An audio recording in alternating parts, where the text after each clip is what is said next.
Hi, I'm Steve Madureira. I'm from Airship Syndicate. I'm lead animator and lead designer. So Steve, talk about what you're showing new here with Battle Chasers Nightwar.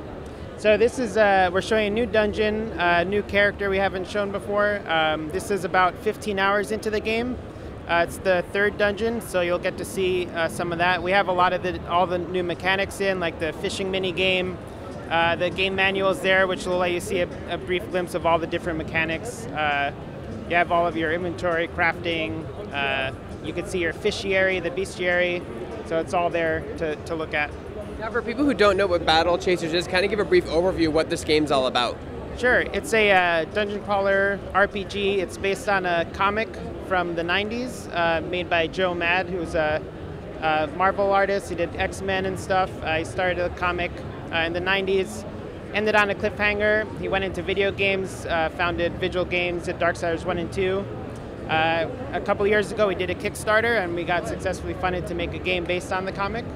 And it's coming out in just a month now, so it's almost there. The game is actually turn-based. Talk a little about that. The combat's turn-based. Yeah, so the combat is turn-based. We wanted to avoid the common thing with a lot of turn-based games where you kind of just spam an attack mindlessly and then use strategy on the boss. All of the encounters will require some thinking. Creatures typically don't just attack you and that's it. They'll have some kind of quirk to them, so as you learn them, you'll learn to fight them better.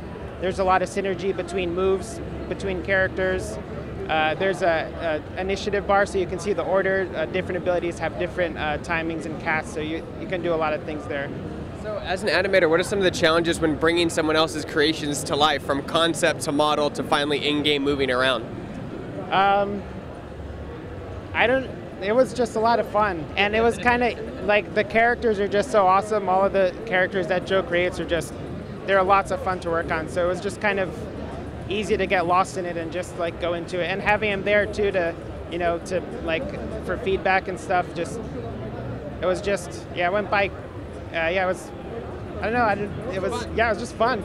So, as an animator, do you prefer, is it easier or harder to animate a 3D model or a 2D like sprite model? Because we're seeing a resurgence of sprite models nowadays. Yes, I love 2D, but I don't know how to do it much. So for me, it's easier to do 3D because that's what I learned and what I've been doing for, I guess, 12 years now. So but I love 2D. I wish I had that skill set for sure.